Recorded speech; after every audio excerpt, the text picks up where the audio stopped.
Welcome all. It is a beautiful Sunday night. I'm with Kurt Jones, the absolute man of the hour, the Summer League legend. How are you doing, Kurt? Good. Is your audio messed up, or is that just me over here? You sound fine. Is that just you? My audio ain't messed up. Keep on rolling. All right. That's all that matters. But I'm doing good. The early slate could have gone better if Dwayne Washington wouldn't have been so terrible. But we live and we learn. And Kata getting hurt also was kind of terrible for him because the dude was on pace for 50. But let's get into this night slate. There's some massive leverage because there should be some very pinpointed ownership, especially at center. So let's dig into it. Well, let's go ahead and start with the first game. Obviously, we have the Nuggets. Obviously, we have the Cleveland Cavaliers. But let's start on the Nuggets side of the ball. Last game, they started Christian Brown. You know, we can't pronounce his name correctly. People are going to think I'm talking about someone else, but I'm not saying Brown. So Brown, Mitchell. They also had that Porter dude starting and stuff. And then who else started for them, Kurt? For Denver, Matt Mitchell started. Yep. And then Mitchell, Brown, Gillespie. Oh, didn't Kumagate start? Came off the bench. Oh gosh. Yeah, so it's going to be a weird team. Obviously, Adonis Armstrong made some big plays. Matt Mitchell kind of got going in the second half. But then Gillespie, you talk about a great performance. That dude carried the entire fantasy slate. I played the night slate too, and there he was quietly, despite being shit the entire game. He got there with steals and blocks, and all of a sudden, he had 35 DK. It was crazy. Yeah, that's the Colin Gillespie experience. That makes a lot of sense. Who are you looking at on the Denver side of the ball? Peyton Watson still too expensive for me. I didn't like him in college. I got Charles. I got Christian Brown in my core just because I kind of want. I don't think anyone's going to play him. I can get kind of leverage in the power forward spot there, and he has massive usage. So decided to core the guy. I think he can have a huge game. Love Mitchell too. I don't mind going right back to him. The guy played 25 minutes and he's 4.4, and forward's so weak that I don't mind playing it. And Gillespie's going to be chalk. I mean, between Pippen, Gillespie, and who's the third? There was one more that you don't play too much chalk tonight. Pick one or two guys and then just kind of go from there. Don't play Gillespie, Pippen, Richards. You're going to probably have to play Richards. But Moody, all these guys are going to be so chalky. You won't get anywhere with no leverage. All right. I kind of agree with you for the most part. Real quick, is my audio sounding choppy, Kurt? I think you're fine now. Okay, good. Well, so then I kind of agree. I mean, Brown's going to be a guy who, in 9-2, he looked like he was the commanding usage getter of that team in the first game. It looked like he was taking all the shots. Looked like he was getting all the usage.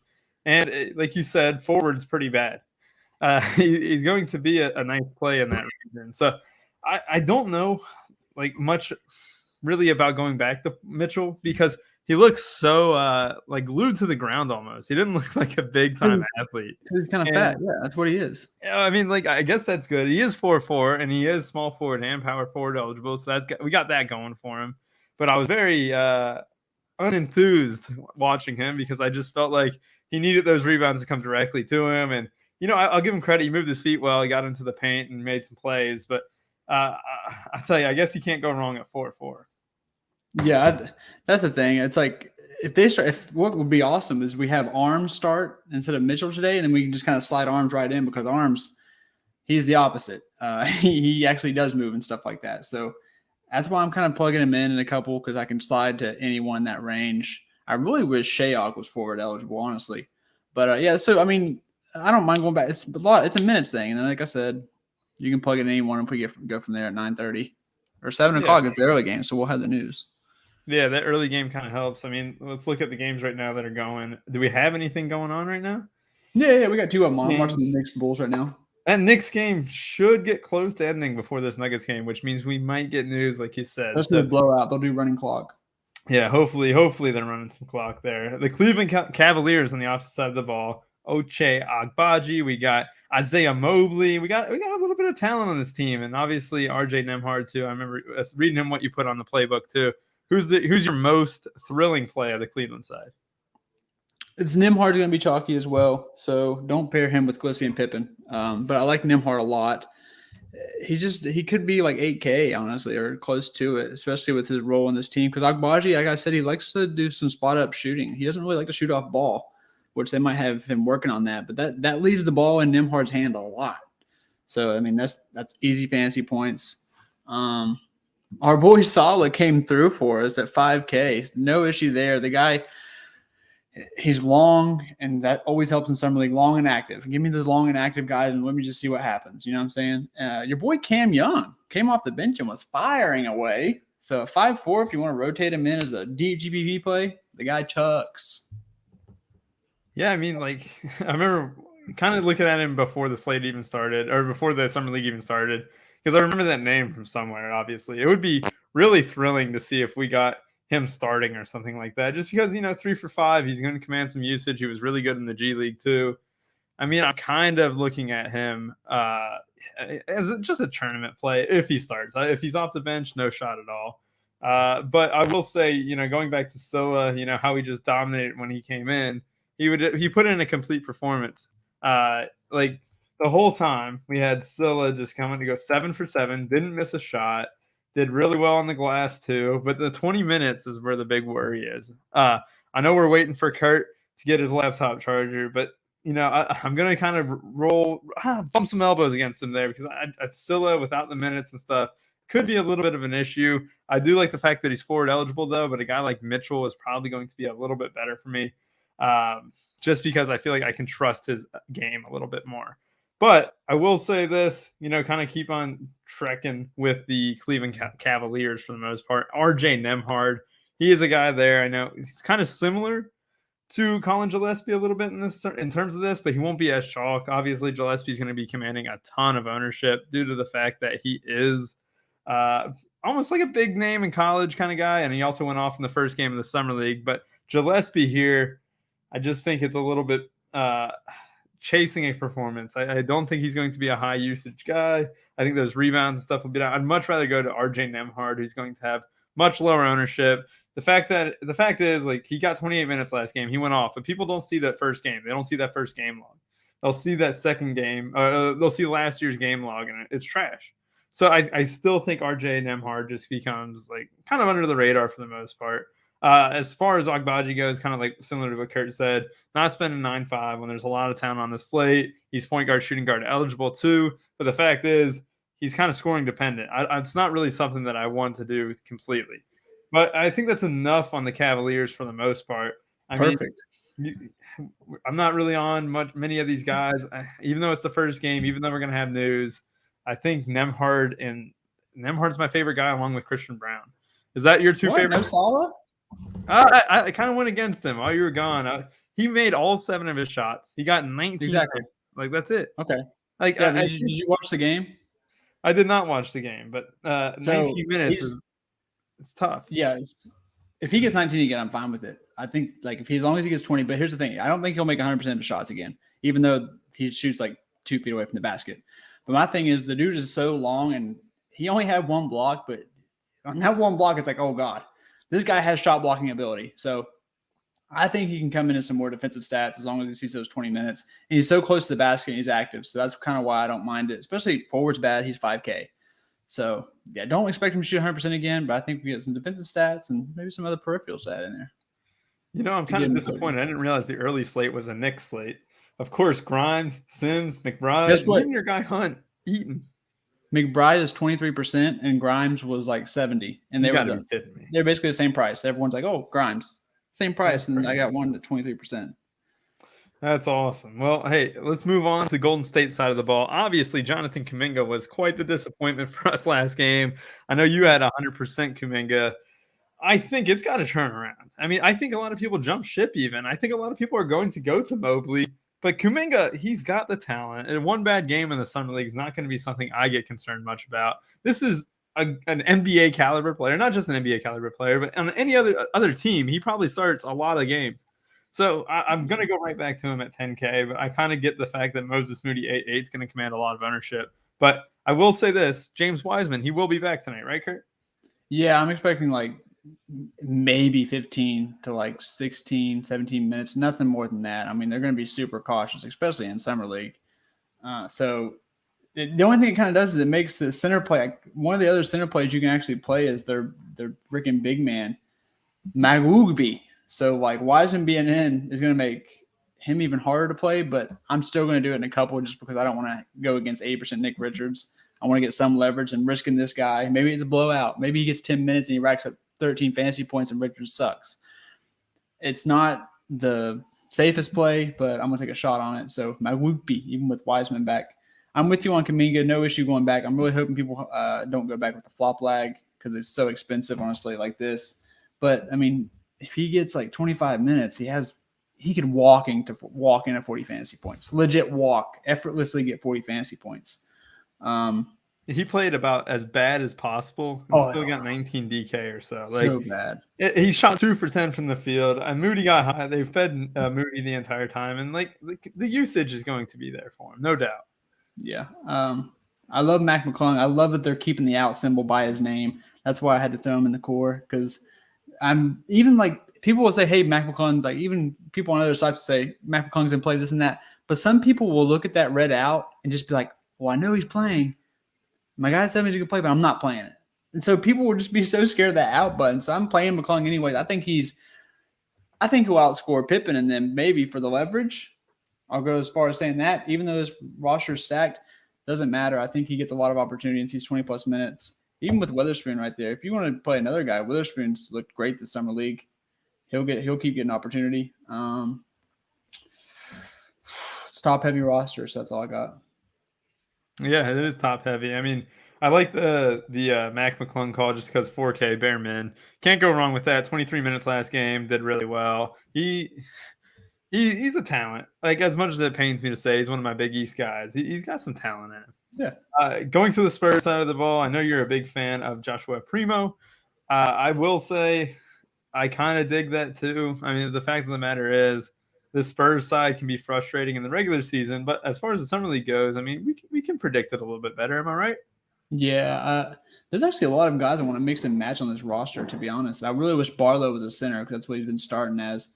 But definitely interested in Primo. No one plays Sochan. He's not going to play the summer league. Bowman also not playing. Did not play him. I like Branham as a sneaky play. He's a little overpriced. And people are going to play Wesley because the dude didn't miss a shot. Branham's long. And like I said, this was solid. Like, the guy is long and he can make things happen. If he gets hot like Wesley did, who knows what can happen.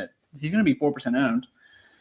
So don't mind that. It is overpriced a little bit, but if you're running multiple lineups, throw the guy in there. Anything can happen. Javin DeLaurier and Josh Carlton, I wish one of them would be like rolled out for some reason because I would have so much of the other one. I love Josh Carlton, and I'm going to throw in him in a couple just in case he gets 10, 12 minutes. It's so bad that we either play Richards who gets 20 minutes or we have to go on a guy who maybe not even performing the 10 minutes he gets. But it's a situation we're in right now, so I'm going to take a couple stabs just because why not? It's GPPs for a reason. Yeah, tournaments for a reason. I always agree with that. Wesley, Primo, Branham, they got 28 minutes plus. I'm going to round up on Branham. Just kidding, 27-41. I mean, that's good. That's good production in the summer league. If you're getting that chance to play, and they each took double-digit shots, 12, 16, and 15 between the three, and that's where all the usage is getting funneled to. So I think you're going to look at those strong plays, and Barlow did good on the glass too, and you look at Days. We got a couple questions here. Just kind of go over, I know we already went over Matt Mitchell, but, kind of just go over one more time for anyone who missed the beginning of the show since the Nuggets were our first team. What's your take on the Matt Mitchell thing? It's a minutes thing. Looks like we're going to get the starters for this game because we got 24 minutes and a whole quarter left, and it's a blowout. So if he starts again, gets 25 minutes, the guy can score. He is fat. He's not fat. He's big boned. He's like body. So he is aggressive when he's out there scoring the ball. He does have a hard time bashing with the boards because he's not that tall. But getting 25 minutes, 4.4, and then on a team who does not really have a usage king besides Christian, anything can happen. Like, would it surprise me if he scores 20 real points? No, not one bit. So, why not throw him in a GPP? And one more question for you, just because we're already on the Spurs too. Gun to your head, You got to choose one out of Primo, Wesley, and Branham. Who is it?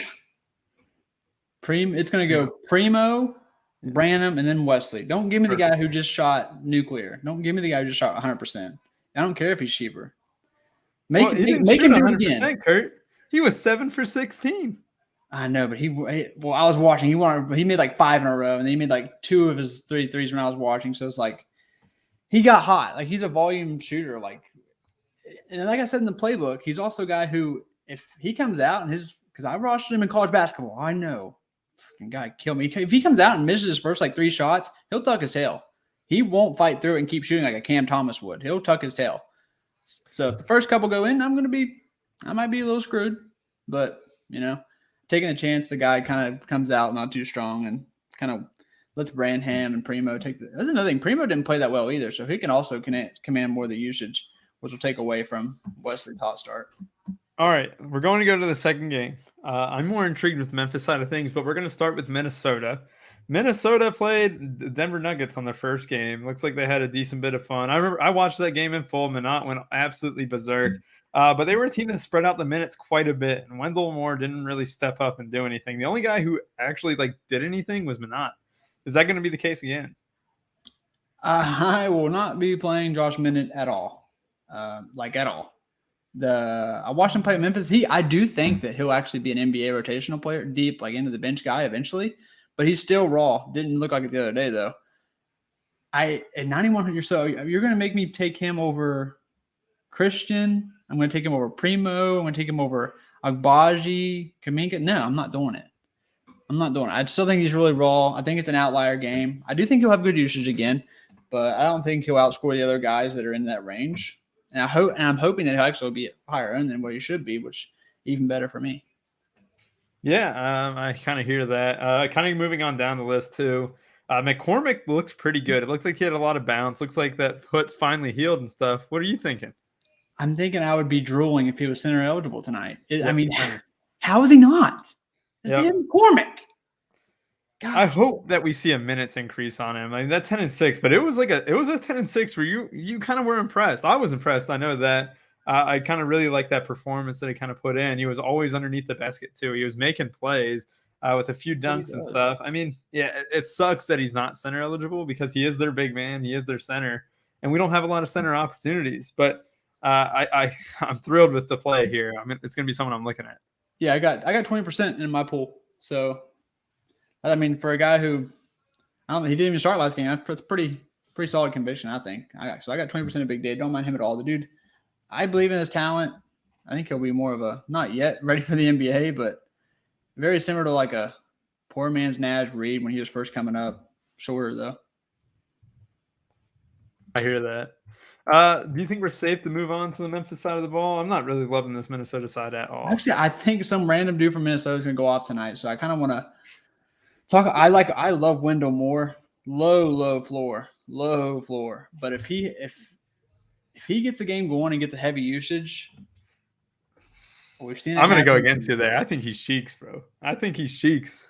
On a summer league comparison. I think he sees the floor great. I think if they let him actually bring the ball up a little bit, he could post some good numbers. And who else is going to take away from him besides Josh Minott? Come on. You're right. I mean, he did get the most minutes last game. He had 26 minutes. But he was a guy that, he was okay at Duke. I think he's going to be okay here, but he's not going to strike me as a guy who just shuts down the slate. Well, that's what I'm going to say. He has these outlier games where he goes off. All right, that's why you're a GPP guy. That's what I'm saying. Well, my point is, I think one of these Minnesota random guys are going to go off. It's not going to be Minott again. So Deontay Burton's there. He's chucked at OKC before. Talking about McCormick, Merrill Shayok, 4,100. I'm telling you, one of these random Minnesota guys are going to get there next. All right. I'll back you. If Wendell Moore gets over 25, I'll buy your lunch tomorrow. Deal. I like that. All right, bet. It's got to be McDonald's. All right, so moving on to Memphis here. I truly think this is where the edge hits, Kurt. I think the edge hits on this Memphis team. You know why? I think a lot of people are going to play Ziaire Williams. I think a lot of people are going to go to Xavier Tillman. I think a lot of people are going to go to these guys. But the Memphis Grizzlies aren't a back-to-back. These guys are NBA rotation players. Why are they going to do why are they going to play these guys in a back-to-back? I don't see the reason behind it. I can definitely see them resting, and I think if you take a risk on it, you're going to be rewarded. Obviously, I could be wrong, but this is where my stand is. It's the Grizzlies being way too overowned. It's a game that I hope runs long and we don't get news on them. Mm-hmm. I'm gonna go hedge it. I'm gonna go play these bench guys. What's your take on that? So a lot of people are thinking that, I feel like. So they played 20 minutes the other day. Zaire's already rested the summer league, and they have 3 more games. Well, 4 more promised games left. So I wouldn't be surprised if they come out and give him another 25 minutes. I mean, they only played 20 minutes last game. Zaire, I think he still has a lot of stuff to work on. So that's why I think that he actually would play. There's still a lot of stuff that he needs to work on. But if you do go that route, obviously Kenny Lofton will be the guy. But Jake LaRavia, if Zaire Tillman and do you, in your theory, do you believe Aldama sets too? No. Okay, well, still. So then that actually fits me because I'm pretty sure I have Aldama in my core. So either way, I think I'm fine. If they play, I'm good. If they don't play, I'm nuking. Same thing with Kenny Lofton. He'll be chalk. You can play him. In either way, he's a solid play, but he's a nuke play if they set.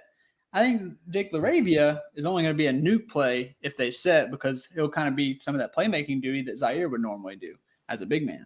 The dude can pass, man. He's got triple-double upside if they gave him like 30 minutes, which won't happen. But Jake LaRavia is a little bit sneaky little 8K option there. And this is going to be a game that I'm glued to Twitter. I'm going to be having these notifications turned on. I just hope that maybe we get that little inkling of news. Maybe we need a clock guy. This is why we're boots on the ground matters, man. Yeah. It would be fun because 22 minutes was the max for a Grizzly last game. That's trash, man. Exactly. That's why I think that they might play. Yeah. For some reason, I think Tillman sets. I don't know why. I just have a gut feeling that Tillman sets. He played in the playoffs too, and so does the I don't get it. But Tillman kind of is what he is now. And as Zaire, don't you think Zaire still has a lot more to kind of find? 100%. He's a good player. I think that's the difference. All right. Do you want to spend any more time on Memphis? I know we kind of chit-chatted about the fact that they may play, they may not. Yeah, I'm sure. Nah. All right. We'll move on to Charlotte. I was wearing a Kelly Oubre jersey before it blended in with my green screen too much, so I had to change. But we got a nice Charlotte team. Obviously, Brady Manick, LJ Figueroa, Tyshawn Alexander, Kai Jones. And we had a lot of guys that we were high on coming into the summer league. But last game against the Pacers, their rotation looked a little bit different than we expected. I mean, Tyshawn Alexander got 0 love from the coach, and LJ Figueroa, despite coming off the bench, went absolutely berserk. Who are the main guys you're looking at for the Hornets? Bryce McGowan's almost made the core. I love Bryce McGowan tonight. I don't think anyone's going to play him. The dude, all these guard injuries for the Hornets, man. They get LiAngelo back, but they're depending on Crutcher to like do stuff, and it's like, ugh. So you can only imagine what they're depending on Bryce McGowan's to do. He's another guy. He's long. I love these long guys. He's long and he's handling the ball. So sign me up for that. Kai Jones, he's going to be the guy that if no one plays Nick Richards, they're going to be playing Kai Jones. So my secondary hand build had Kai Jones there, and it felt gross, but I do think that last game he was trying to show the NBA execs that he can shoot. It ended horribly, and it was actually really sad to watch. But I think we won't see that many three-point attempts again, but I do think we'll keep seeing it because I think he's trying to show them something. So Kai Jones is there. Mark Williams, can't play him because he's coming off the bench, but it'd be awesome if Nick Richards got a DMP, and he actually did play. Brady Manick, too expensive. LJ Fig, I'm not playing him unless I get news that he's starting, because now the price is up. He's coming off the bench and not playing a lot. I just don't see the point. Jalen Crutcher, the coach loves him. I'm pretty sure he blackmails the coach. I mean, he did play very well. I'll say he did play very well, but the fact that he's commanding these much minutes instead of other guys that should be getting a look doesn't make any sense. LiAngelo Ball, I talked about in the playbook, he's going to sit in the corner, and if he makes 4 or 5 threes, he'll get there because he can get some steals too. He's in my pool tonight. I don't feel great about it, but I don't care. BBB, baby. I'll say this right now. Nick Richards is definitely the chalk tonight at the center, right? 90%. He'll be 85%. Because someone asking about Kamagate, the fact is he's coming off the bench. There's not a ton of burn for him. I think he really impressed me, though. He's definitely a talent. If we got word that he started, oh, man, he's my guy. We might get that news, so just keep an eye on that. But off the bench, he was very effective, but just the minutes weren't there. He split a lot of time with Porter, and it just didn't look like, you're a guy that you definitely want to spend, 8.3 for? We got Primo, we got Moody, we got Kuminga. just not worth the hassle. And they go back, like Kurt's gonna have just a little splash of Wiseman, but it's just because of the upside. You know, you can get if he got 30, that could outscore Well, a chalk I'm guy like fading Pritchard. Wiseman. What? I'm fading Wiseman. Okay. Yeah, all right. He's fading Wiseman. We're neither of us on Wiseman. Yeah. And I mean, I'm going to be on Richards. He's in my core. I mean, you look at this center, it sucks. It just end up story, you know. But I definitely love the fact that you can go Kai Jones and get a lot of leverage too. Yeah, the center I was talking about in the Warriors was the Magu. That's who it was. Yep. Yeah, just for funsies. You never know what could happen. So 100%. We'll get on with it here to the Lakers real quick. Unless you got one more thing to add. JT Thor, he starts again. All right, JT Thor. 4.5K. That's not bad at all. He's a guy that I kind of like a little bit too. I mean, if Kai Jones will stop chucking, maybe Thor could get up a couple more shots himself. But yeah, 100%. Let's go ahead and move on to the Los Angeles Lakers. Scotty Pippen Jr., man, you want to talk about a stud? Absolutely went off last game, and the Lakers kind of spread out the minutes a little bit, but they're so cheap still. We got Max Christie at 6K. We got Scotty Pippen Jr. at 4.9. And we got just a bunch of these guys they're going to make your builds because of how cheap they are. And is Jay Huff back? I don't know that yet. Don't know, but it doesn't matter because he's not center eligible anyways. So it's true. Yeah. What do you think about the Lakers here? Pippen's a great play. Just don't play him with too much chalk. That's all I'm asking. Don't play him with three other guys you think are going to be extremely chalky. Someone mentioned in the chat earlier, but Mason Jones, the direct pivot off of Pippen. I mean, Mason Jones has absolutely no peripheral floor or upside whatsoever. But can he score? Yes, he can score. And can he score enough to outscore Pippen with peripherals? He could. It could happen. And he's not going to be owned. And it's like the same price. So I think that was kind of sneaky. Or even pivoting just to Christie. Don't mind that either, even though Christie's 6K, the cash game king. I will say this. I think Scottie Pippen's a stone cold block. I just think that. I don't see any merit to fading him. I don't know. If you watched a couple games of college, that was when he was the guy too. He would have some and at the end he would end up going ham. But still, I think I have like 60%. But hey Kurt, I got a quick question for you. Some crazier things happen. I got a quick question. What's up? Is your mom reporting the truth here, saying that no golden arches for you, but you're a big Chipotle guy? Oh yeah, no gold. My body's a temple. So you wouldn't get McDonald's if you won the Wendell Moore bet, huh? Absolutely not. I wouldn't get McDonald's if you paid me. You can pay me $30. I'm not eating McDonald's. I'm not doing it. Oh goodness. Pay me $100. I'm not eating McDonald's. A full McDonald's meal for $100. Not even a McChicken? Nope, not even for $100. I'm not doing it. Sorry. All right. I'm glad that I heard it here first. I mean, I for sure had you as a McChicken guy. What? Have you seen my abs, bro? Come on, man. Get out of here. You're going to flash the abs on the team, on the stream? Absolutely not. Absolutely. Oh, that's soft. That is absolutely soft, Kurt. Hey. This is a summer league show. You got to flash the Oh, no. Not today. This is B-rated. All right. Moving on with the Lakers, too. Anyone else that you want to mention real quick? Swider and Bass, they're two guys that if you something happened and you have 4K left after like 7:30, Swider will set in a corner. He can get hot. He can literally make like 8 threes in a game. Bass has been extremely aggressive for no reason. Kind of not been. I don't know why he's been so aggressive. It's actually kind of pissing me off, honestly. So, but yeah, he's been aggressive. That's what you want in summer league. I'll say this, man. Building a lineup, like I'm just doing it real so hard. Fuck. 4.4 for Matt Mitchell looked a lot more appealing now than it did 30 minutes ago. Holy cow. Yeah. This is a tough team to build, but this is why Scottie Pippen you can't fade. I think value is already completely bare, and the fact that he's 4.9, it's kind of low, man. It's real low. You got McClung, and you got Colin Gillespie right there. Boom, boom. Yeah, that's true. Yeah, you got some pivots, but I think Gillespie chalks in extremely chalk. Oh, Pippen will be more chalky than Gillespie. Because Gillespie's white. I think so, but I think you're underestimating Gillespie being like 55%. Oh, so you think it'll be like 55 versus like 65? So yeah, kind of a wash. I can see it. All right, so I don't mind building one with neither of them. Do McClung. McClung, I have him in my lineup right now. I got about Do 6. McClung like Merrill Shayok or something. Just pay both of them. That's tough. That's a tough scene right there. All right. I mean, we got open floor for questions here. McClung gonna accrue points. He's still with the Warriors. He's gonna accrue points here, no doubt. What the?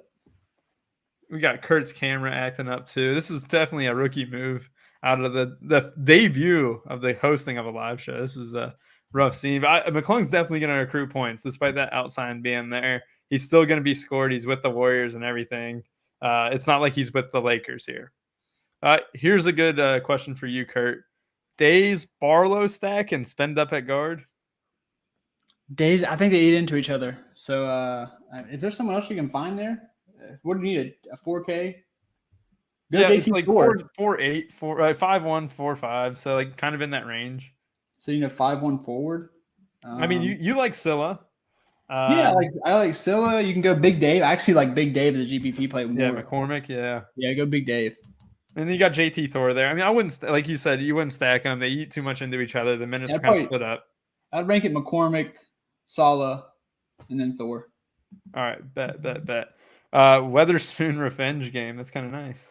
Oh, I got another Christie Gillespie or McClung Nimhard. Christie Gillespie or McClung Nimhard. I'd go McClung Nimhard, I think. I'd go McClung Nimhard. Yeah. I think it's better and it's lower ownership too. Yep. 100%. Would you stack Thor and Richards together?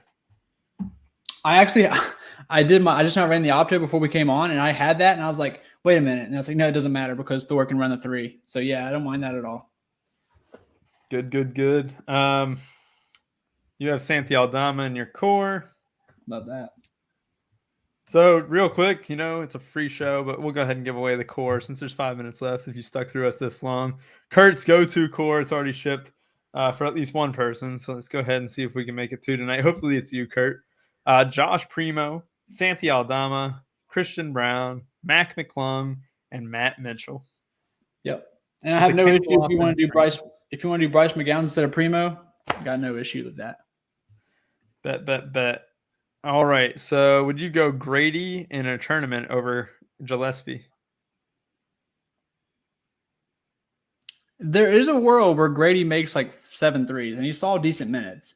Gillespie's much safer, but there is a place out there where Grady chucks the ball and he's shot 12 times.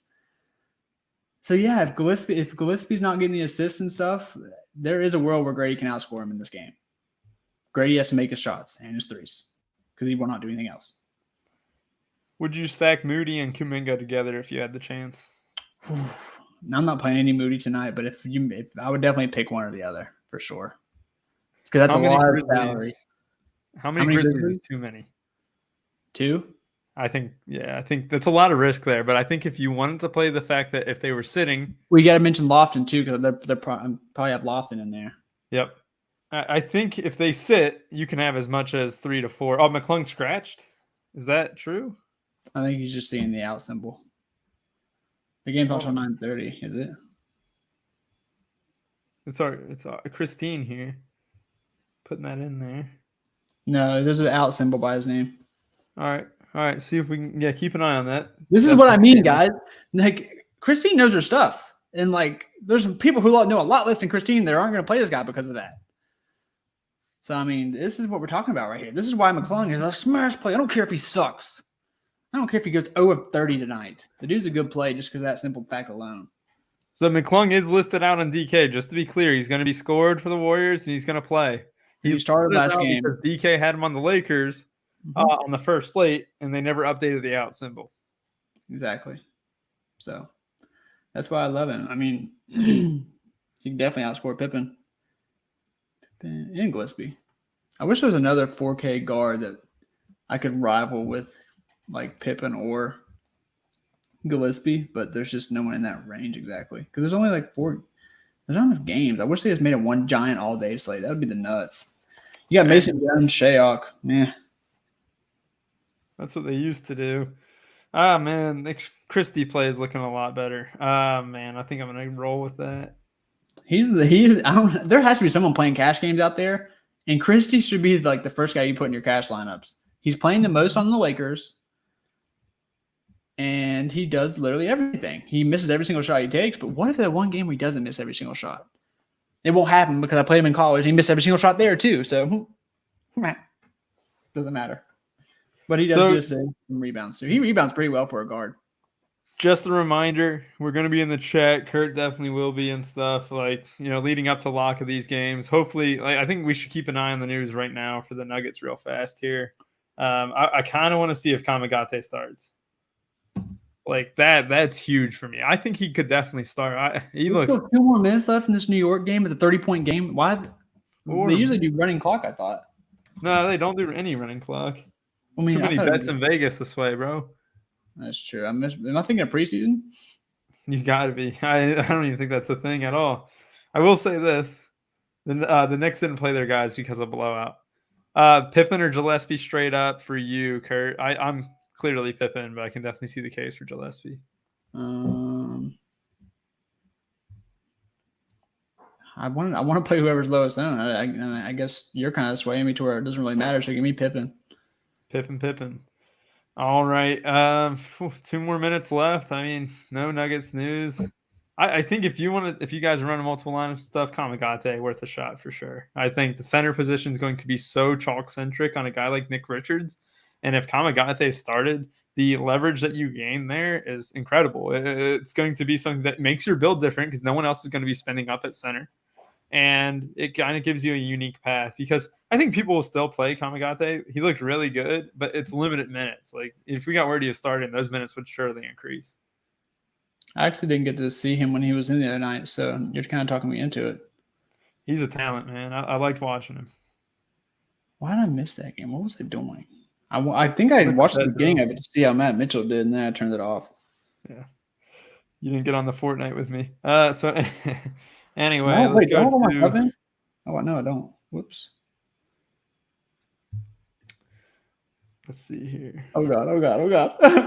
Okay. I got Kamagate in. Even though they put it at 9:30, I got him in. Goodness. Just in case. Kamagate starts right now. Oh, he does? Oh, even better. Oh, I had 2 undrafted. It's a risk, but I think it's a worthy risk if you're just rifling a few lineups and stuff because it's not enough for me to care. He's going to make that a roster. There's no doubt about it. You might want to see what they do with him. They who's their backup big right now? Didn't they just bring in who did Denver just bring in the backup Jokic? Oh, they re-signed Boogie, didn't they? I didn't see that. Probably did. He was decent for him. Man, he did well for them. He's a perfect backup for Jokic because you can do the same stuff with him. Yeah, he can get abused defensively too. Yeah, but only for like 10 minutes. What's the worst that could happen? Not playing him. So I will say this: Taj Gibson agreed to a deal with the Wizards. What a man! He's sticking in the league. Jesus, get that guy out of the league, bro. Oh, please. I want to thank you all for watching us. It's a rookie show for the both of us in terms of like being on here. So thank you. For the live show. Thank you for watching our pre-recorded stuff. The viewership's been amazing. You guys have been great.